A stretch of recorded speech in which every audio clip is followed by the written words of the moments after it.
சத்யன் வீட்டில் சிவானியை பார்த்த பிரக்யா, உனக்கு இங்க என்ன வேலை, வெளியே போ என்றாள். பிரக்யாவின் கோபத்தை ரசித்த சிவானி, கூல் பிரக்யா, நான் இப்ப வரல, நேத்து நைட்ல இருந்தே இங்கதான் இருக்கேன். சத்யன் தான் இவங்க கூப்பிட்டு வர சொன்னான், உன்கிட்ட சொல்லலையா? அச்சோ, ஒரு பொண்டாடி கிட்ட இதெல்லாம் சொல்லாம இருக்கிறது தப்பாச்சு என கிண்டல் அடித்தாள். அதை கேட்ட பிரக்யாவின் கண்கள் சிவந்தன. சிவானியை எரித்து விடுவதை போல் முறைத்த பிரக்யா, ரொம்ப ஓவரா நடிக்காத சிவானி. இங்க மேரேஜ நிறுத்த சூசைட் பண்றது போல நீ நடிச்சதும் உன்னை காப்பாத்த சத்யன் வந்ததும் எனக்கு தெரியாதுன்னு நினைக்காத. உன் மேல அவருக்கு பரிதாபம் இருக்கு, லவ் இல்ல. அதனாலதான் உன்னை சாக விடாம தடுத்திருக்காரு. பரிதாபத்தை லவ்னு புரிஞ்சுக்கிட்ட முட்டாள் நீ. அவருக்கு என்ன பிடிச்சிருக்கவங்க தான் டிவோர்ஸ் பண்ணாம அகைன் எல்லாரையும் கூப்பிட்டு மேரேஜ் பண்ணிருக்காரு என்றாள். பிரக்யா இப்படி பேசியது தனக்கு எரிச்சலை தந்தாலும் அதை வெளியே காட்டிக்காத சிவானி சிரித்து கொண்டே, நீ ரொம்ப மூவிஸ் பாப்பியா பிரக்யா? எப்பவும் ட்ரீம்லயே இருக்கியே. நீ இன்னொருத்தனோட குழந்தைய சுமந்துட்டு இருக்க. அப்படி இருக்கும்போது சத்யனுக்கு உன் மேல எப்படி லவ் வரும்? ஆன்டியோட சந்தோஷத்துக்காக தான் சத்யன் மேரேஜ் பண்ணிருக்காரு. You know Pragya, he loves me, cares me. அதனாலதான் நான் சாக போறேன்னு சொன்னதும் முகூர்த்தத்துல இருந்து எழுந்து என்ன பார்க்க ஓடி வந்தாரு. நான் ரொம்ப டிப்ரெஷன்ல இருக்கேன்னு டாக்டர்ஸ் அட்வைஸ் பண்ணிருக்காங்க. என்ன சத்யன் கேர் எடுத்துக்கணும்னு சொல்லியிருக்கேன். அவன் கூட இங்க ஒன்னா இருப்பேன் என்ற சிவானி பிரக்யா டென்ஷன் ஆவதை ரசித்து கொண்டே, ஒன்னு தெரியுமா பிரக்யா, சத்யன் இல்லைன்னா எனக்கு டிப்ரெஷன் அதிகமாகும். அதுவும் உன் கூட பார்க்கும்போது உன்னை கொல்லணும்னு கூட தோணும். அதான் என் சத்யனை என் கூட வச்சுக்க இங்கேயே வந்துட்டேன் என்றாள். தன்னை சிவானி வேண்டுமென வம்பிழுப்பதை புரிந்து கொண்ட பிரக்யா, as a டாக்டரா ஃபர்ஸ்ட் டைம் உன்னை போல ஒரு டிப்ரெஷன் கேஸ பாக்குற. நீயே உனக்கு டிப்ரெஷன் சொல்லிப்ப. ஒன்னு தெரியுமா உனக்கு, ஃபர்ஸ்ட் டிப்ரெஷன்ல இருக்கிறவங்க சிரிக்க மாட்டாங்க, ரசிக்க மாட்டாங்க. உன்னை போல கேவலமா பிளான் பண்ண அவங்க மூளை வேலை செய்யாது. நீ எவ்வளவு சீப்பா இருந்தா டிப்ரெஷன்ல இருக்கேன்னு சொல்லி சத்யனை ஏமாத்திட்டு இருப்ப என்று திட்டி தீர்த்தாள். அவள் திட்டுவதை பார்த்து சிரித்து ரசித்த சிவானி திடீரென தன் முகத்தை பாவமாக மாற்றினாள். என்ன சொல்ற பிரக்யா, நான் உன்னையும் சத்யனையும் பிரிப்பேனா? உங்க 2 பேருக்கும் நடுவுல எனக்கு என்ன வேலை இருக்கு என பரிதாபமாக கேட்டாள். திடீரென சிவானி ஃபேஸ் லுக் பேச்சு மாறியதை பார்த்த பிரக்யா திரும்பினாள். அங்கே மாடியிலிருந்து சத்யன் இறங்கி வந்து கொண்டிருந்தான். அதற்குள் பிரக்யாவுக்கு அருகில் சத்யன் வந்து நிற்க அவனை பார்த்தவள், நீங்க சிவானி எங்க தங்க சொன்னீங்களா என கேட்டாள். அங்கு ஏதோ பிரச்சனை நடப்பதை தெரிந்து கொண்ட சத்யன், எஸ், பட் அதுக்கு என்ன ரீசன்னு தெரிஞ்சுக்கோ என கூறும் போதே பிரக்யா கோபத்துடன் அங்கிருந்து நடந்து சென்றாள். பிரக்யா சத்யன் மீது கோபப்படுவதை பார்த்து உள்ளுக்குள் மகிழ்ந்த சிவானி அவனுக்கு அருகே வந்து, பிரக்யாவுக்கு நீங்க ரொம்ப ஸ்பேஸ் கொடுத்திருக்கீங்க. உங்களை கொஞ்சம் கூட அவ மதிக்கல. என்னையும் இப்ப கன்னத்துல அரைஞ்சிட்டு தான் போறா. இவளை வைக்க வேண்டிய இடத்துல நீங்க வைக்கணும் என்றாள். அவளின் வார்த்தைகளை கேட்ட சத்யனோ, ஸ்டாப் இட், நீ எனக்கு அட்வைஸ் பண்ணாத. She is my wife. எனக்கு அவளை பத்தியும் தெரியும், உன்னை பத்தியும் நல்லா தெரியும். யார் என்ன பேசியிருப்பீங்கன்னு தெரியாத இடியட் இல்லனா என்றவன் தன் வேலையை பார்க்க சென்றான். சிவானி வீட்டிற்கு வந்த கோபத்தில் பிரக்யாவும் காலையிலேயே தன் கிளினிக்கிற்கு கிளம்பி சென்று விட்டாள். கிளினிக்கில் இருந்த பிரக்யாவுக்கு திடீரென அன்னோன் நம்பர்ல இருந்து கால் வந்தது. அதை அட்டென்ட் செய்தவள், ஹலோ என கூற எதிரே, நாங்க போலீஸ் ஸ்டேஷன்ல இருந்து பேசுறோம், நீங்க பிரக்யா தானே? உங்ககிட்ட கொஞ்சம் விசாரிக்கணும், ஸ்டேஷனுக்கு வாங்க என ஒரு குரல் கேட்டது. திடீரென போலீஸ் ஸ்டேஷனில் இருந்து கூப்பிடவும் பயந்தவள், என்ன ப்ராப்ளம் சார் என்றாள். எதிர்முனையிலோ, உங்களுக்கு உதய தெரியுமா, அவர் பத்தி பேசணும், நேர்ல வாங்க என்று சொன்னதும் கால் கட் ஆனது.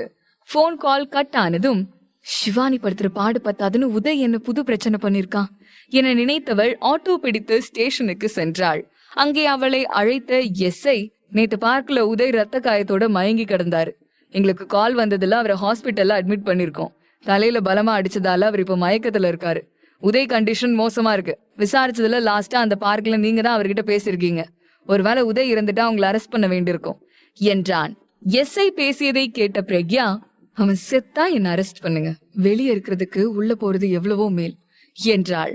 அரெஸ்ட் ஆக ரெடி என பிரக்யா சொன்னதை கேட்ட எஸ்ஐ, எப்போ விசாரணை கூப்பிட்டாலும் நீங்க வரணும், இப்ப போலாம் என்றான். போலீஸ் ஸ்டேஷனில் இருந்து வெளியே வந்த பிரக்யா கிளினிக் போகாமல் நேராக தன் வீட்டிற்கு சென்றாள். பிரக்யா ஆட்டோவில் வந்து இறங்குவதை பார்த்த தேவகி, என்னம்மா இன்னைக்கு உடனே வந்துட்டு, உடம்புக்கு ஏதாவது சரியில்லையா என கேட்டுக்கொண்டே பிரக்யாவின் நெற்றியை தொட்டு பார்த்தாள். தேவகியின் அன்பு பிரக்யாவுக்கு ஆறுதலை கொடுத்தது. உடனே அவள், அத்தை ரெஸ்ட் எடுக்கலான்னு வந்துட்டேன். கொஞ்ச நாளைக்கு நான் கிளினிக் போக வேண்டான்னு டிசைட் பண்ணிருக்கேன். என்றாள். அதை கேட்ட தேவகி, நானும் இததான் சொன்னேன், நீதான் உன்னோட பேஷன்னு சொல்லிட்டு போன, நீ வீட்டுல இருந்தாலே எனக்கு சந்தோஷம்தான் என்ற தேவகி, லஞ்சுக்கு டைம் ஆச்சு, சீக்கிரம் சாப்பிடவாமா என்றார். மேலே வந்து ரெஃப்ரெஷ் ஆன பிரக்யா கிச்சனுக்கு சென்று அங்கு வைத்திருந்த உணவில் மிளகாய் பொடியை வாரி கொட்டினாள். தேவகி, சிவானி, லதா, பிரக்யா சாப்பிட டைனிங் டேபிளில் அமர்ந்திருந்தனர். பிரக்யா, சிவானி அருகருகே அமர்ந்தனர். முதலில் சாப்பாட்டை எடுத்து வைத்த சிவானி ஒரு வாய் சாப்பிட்டதும் கண்கள் கலங்கின. காரம் அவளுக்கு எரிச்சலை கொடுத்தது. உடனே தண்ணீரை எடுத்து கொடுத்த பிரக்யா, எஸ் ஆண்டி, ஓவர் ஸ்பைசியா இருக்கு, என்னால முடியல, ரொம்ப எரியுது, வாட்டர் ப்ளீஸ் என்றாள். உடனே தேவகி வேலையாட்களை பார்த்து, யார் இந்த வேலையை பண்ணுது, காரம் இவ்வளவா போடுவீங்க என்று கத்தினாள். அப்போது பிரக்யா, அவங்க மேல தப்பில்ல, சாப்பாட்டுல காரம் போட்டது நான் தான், சில ஜென்மங்களுக்கு வாயில சொன்னா புரியாது என்றாள். மேலும், இது நம்ம வீடு, இங்க வேற ஆளுங்களுக்கு இடம் இல்ல, என் ஃபேமிலிக்குள்ள இவள போல ஒருத்திக்கு ஸ்பேஸ் இருக்க கூடாது, இவ உங்க கூடயும் சத்யன் கிட்டையும் ஓவர் அட்வான்டேஜ் எடுத்துக்கிறா என்று பிரக்யா கோபத்துடன் எழுந்து சென்றாள். பிரக்யாவின் கோபத்தை புரிந்து கொண்ட தேவகி சிவானியை பார்த்து, சாரிமா, பிரக்யா ஏதோ அப்செட்ல இருக்கா, உனக்கே தெரியும் தானமா, பிரெக்னன்சி டைம்ல இது போல மூட் ஸ்விங் ஆகும்னு, அதனாலதான் பிரக்யா இப்படி கோபப்பட்டுட்டு போறா என்று சொல்லி சிவானியை சமாளித்தார். டைனிங் ஹாலில் தேவகி இருந்ததால் எதுவும் பேச முடியாமல் தவித்த Shivani, it's okay aunty, I know, Pragya nice girl தான், இது மிஸ் அண்டர்ஸ்டாண்டிங், நான் அவகிட்ட சொல்லி புரிய வைக்கிறேன் என்றாள்.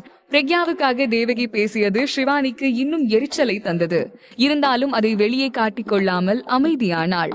அந்த நேரம் பார்த்து அங்கு வந்த சத்யன் போன் ரிங் ஆனதால் வெளியே சென்று பேசினான். அந்த போன் இப்பதான் அடிக்கணுமா, அது மட்டும் ரிங் ஆகாம இருந்திருந்தா சத்யன் பிரக்யாவை திட்டிருப்பான் என தனக்குத்தானே சிவானி புலம்பிக் கொண்டிருந்தாள். பின்னர் தன் அறைக்கு சென்ற சிவானி உதடு எரிச்சலை சமாளிக்க ஐஸ் கட்டி ஒத்தடம் கொடுத்து கொண்டிருந்தாள். அங்கு வந்த பிரக்யா, என்ன சிவானி, என்ஜாய் பண்ற போல, காரம் போதுமா இல்ல இன்னும் போடணுமா என கிண்டல் அடித்தாள். நீ என்ன பண்ணாலும் என்னால இங்க இருந்து போக முடியாது, இந்த வீட்டுல இருந்துகிட்டே உன்னை வீட்டை விட்டு வெளியே போக வைக்கல, நான் சிவானி இல்ல என்றாள். அதை கேட்டு சிரித்த பிரக்யா, உனக்குதான் எல்லாமே தெரியுமே, யாரை எப்படி கேவலமா பழி வாங்குறதுன்னு என்றாள். அதற்கு, you're right, நீ நல்லா என்ன கெஸ் பண்ற பிரக்யா என்றவள் பழக்கூடையில் இருந்த கத்தியை எடுத்தாள். இந்த கத்தியால என் கையை கட் பண்ணிட்டு நீதான் பண்ணேன்னு என்னால சொல்ல முடியும் என்றவள் உடனே தன் கையின் மணிக்கட்டில் வெட்டி கொண்டாள். அவளின் கையில் இருந்து ரத்தம் கீழே கொட்டியது. அதை பார்த்த பிரக்யா, உனக்கு பிளட் வருது, லூசா நீ, உன்னை நீயே ஹர்ட் பண்ணிப்பியா என திட்டினாள். அதற்கு சிவானியோ, உன்னை சத்யன் கிட்ட இருந்து பிரிக்க நான் என்ன வேணாலும் பண்ணுவேன் என்றதுடன், சத்யன் ப்ளீஸ் ஹெல்ப் மீ, எனக்கு பயமா இருக்கு என கத்தினாள். அங்கு ஓடி வந்த சத்யன் கையில் ரத்தம் சொட்ட நின்றிருந்த சிவானியை பார்த்தான். சத்யன், பிரக்யாவுக்கு என்ன சுத்தமா பிடிக்கல, காலையில கன்னத்துல அடிச்சா, இப்ப நைஃபால என் கையை கட் பண்ணிட்டா, எனக்கு பயமா இருக்கு சத்யன் என அவன் தோளில் சாய்ந்து கொண்டு அழுதாள்.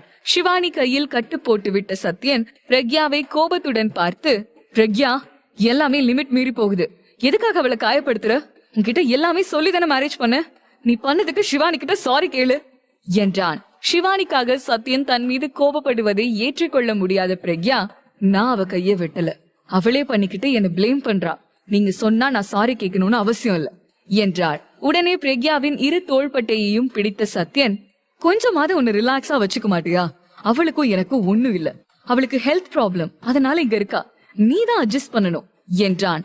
அவனின் வார்த்தையை கேட்ட பிரக்யா கோபத்தில் சத்யனின் கன்னத்தில் ஓங்கி ஒரு அறை விட்டதுடன், எப்பவும் லிமிட் கிராஸ் பண்றது அவதான், உங்களுக்கும் எனக்கும் நடுவுல அவதான் பிரச்சனையா இருக்கா, அது உங்களுக்கு தெரியல, நான் மட்டும் அவகிட்ட சாரி கேட்கணுமா என கத்தினாள். பின்னர் சத்யனை அறிந்ததை நினைத்த பிரக்யா, சாரி சத்யன், சாரி, ஏதோ டென்ஷன்ல கோவப்பட்டுட்டேன் என்றாள். உடனே அவனை இழுத்து அணைத்தவன், இப்போ உன் கோவம் போயிடுச்சா, ஜஸ்ட் ரிலாக்ஸ், அவகிட்ட சாரி கேட்க சொன்னது நீ தப்பு பண்ணன்னு இல்ல, நீ டென்ஷன் ஆகி உனக்கும் பேபிக்கும் எதுவும் ஆகக்கூடாதுன்னு தான், நீ சாரி கேட்கலன்னா அவ இன்னும் உன்னை டென்ஷன் பண்ணுவா, உனக்கும் நிம்மதி இருக்காது, உனக்கு கோபம் இருந்தா என்னை இன்னும் கூட 4 அறை விடு, ஆனா நீ டென்ஷன் ஆகி உன்னை கஷ்டப்படுத்திக்காத என தன் தரப்பு நியாயத்தை கூறினான். அதை கேட்ட பிரக்யா சத்யன் தனக்காக இருப்பதை நினைத்து சந்தோஷப்பட்டாள். இதை எல்லாத்தையும் பார்த்து கொண்டிருந்த சிவானிக்கு ஏமாற்றம் தான் மிஞ்சியது. அவள் என்ன திட்டம் போட்டாலும் அது வீணாவதை நினைத்து கடுப்பானாள். உடனே பிரக்யா, நான் எந்த தப்பும் பண்ணல, பட் சத்யனுக்காக சாரி கேக்குறேன் என்றவள் அங்கிருந்து நகர்ந்து தன் அறைக்கு சென்றாள். உடனே பணியாட்களை அழைத்த சத்யன் சிவானியை மருத்துவமனைக்கு அழைத்து செல்ல உத்தரவிட்டான். தன் அறைக்கு வந்த சத்யன், சிவானி கிட்ட சாரி கேட்டதுக்கு தேங்க்ஸ் என்றான். பிரக்யாவோ, அந்த சிவானிக்கு எதிரா நான் இருக்கேன்னு நீங்க நினைக்கிறீங்க. அவளே அவ கைய காயப்படுத்திக்கிட்டு என் மேல பழி போடுறா. அது நீங்களும் நம்பிட்டீங்க. நான் எந்த தப்பு பண்ணலன்னு உங்களுக்கு ப்ரூவ் பண்றேன் என்றவள், சிவானி அவளே கைய கட் பண்ணதை நான் ப்ரூவ் பண்ணிட்டு அவளை வீட்டை விட்டு அனுப்பிடுவீங்களா? பெட் கட்டிக்கலாமா என கேட்டாள். கொஞ்சம் யோசித்த சத்யன் இந்த பிரச்சனைக்கு ஒரு முடிவு வர பிரக்யாவுக்கு சம்மதித்தான். பின்னர் இருவரும் மருத்துவமனைக்கு சிவானியை பார்க்க புறப்பட்டனர். சிவானி தன் கையை கட் செய்த கத்தியை எடுத்த பிரக்யா அதை பிங்கர் பிரிண்ட் டெஸ்டுக்கு அனுப்பி வைத்தாள். மருத்துவமனைக்கு வந்த பிரக்யா தன் செல்போனில் ரெக்கார்டை ஆன் செய்துவிட்டு சிவானியை பார்க்க அவளின் அறைக்கு சென்றாள். அங்கு கையில் காயத்துடன் படுத்திருந்த சிவானியை பார்த்த பிரக்யா, உன்னை பார்த்தா பரிதாபப்படுறதா கோவப்படுறதான்னு தெரியல. என் மேரேஜ ஸ்டாப் பண்ண சூசைட் நாடகம் போட்ட. இப்ப என் புருஷனுக்காக உன்னையே காயப்படுத்திக்கிற. நீ சத்யனை ஏமாத்தலாம், என்ன ஏமாத்த முடியாது என்றாள். அதை கேட்ட சிவானி சிரித்து கொண்டே, கொஞ்சம் வலிக்குது பிரக்யா, நீ சொன்னது உண்மைதான். நான் தான் என் கைய கத்தியால கிழிச்சுக்கிட்டேன். ஆனா அது யாருக்கும் தெரியாது. நான் சத்யன் கூட இருக்க என்ன வேணும்னாலும் பண்ணுவேன். இப்ப கூட போயிட்டு சத்யன் கிட்ட எல்லா உண்மையும் சொல்லு. உன்னால முடிஞ்சா அவனை நம்ப வைக்க பாரு என்றாள். சிவானி மேல் மேலும் கோபமான பிரக்யா, ஏன் இப்படி சத்யன் மேல வெறி பிடிச்சிருக்க? உனக்கு மேரேஜ் ஆகியிருக்கு, உனக்குன்னு ஒருத்தன் இருக்கான், உன் லைஃப பாரு சிவானி என்றாள். அதை கேட்ட சிவானி ஆக்ரோஷமாக, யார் எனக்கு இருக்கா? என்னோட அம்மா இருந்ததும் என் அப்பா என்ன பிளாக்மெயில் பண்ணி அந்த பிரியனுக்கு என்ன மேரேஜ் பண்ணி கொடுத்தாரு. அவனும் சத்யனை பழிவாங்க மேரேஜ் பண்ணிக்கிட்டான். அவன் ஒரு பொம்பளை பொறுக்கி. நான் சத்யனை ரொம்ப லவ் பண்ண. அவனை உனக்கு விட்டு கொடுக்க முடியாது என கூறும்போது குறுக்கிட்ட பிரக்யா, உன்னோட இந்த புலம்பலை கேட்க நான் வரல. நான் சத்யனோட வைஃப். அவரை யாருக்கும் விட்டு கொடுக்க முடியாது. அவரை நான் ரொம்ப லவ் பண்றேன். நீ தான் உன்னை மாத்திக்கணும் என்றவள் அறையில் இருந்து வெளியேறினாள். சத்யனை பார்த்த பிரக்யா, நீங்க போயிட்டு சிவானிய பாக்கலாம். ஆனா ஒரு கண்டிஷன், இதுதான் நீங்க அவளை பாக்குறது கடைசியா இருக்கணும். அவளை பத்தின உண்மை தெரிஞ்சதுக்கு அப்புறம் அவகிட்ட உங்களால நெருங்க முடியாது. அவ அந்த அளவுக்கு உங்களை ஏமாத்திட்டு இருக்கா என்றாள். சிவானியின் உண்மையை தெரிந்து கொள்வானா சத்யன்? உண்மையை தெரிந்தால் சத்யன் சிவானியை தண்டிப்பானா என்பதை தெரிந்து கொள்ள தொடர்ந்து கேளுங்கள் மேகமோ அவள். காதலை மறைக்கும் இருவர் காணாத நெஞ்சம் தெரியும்.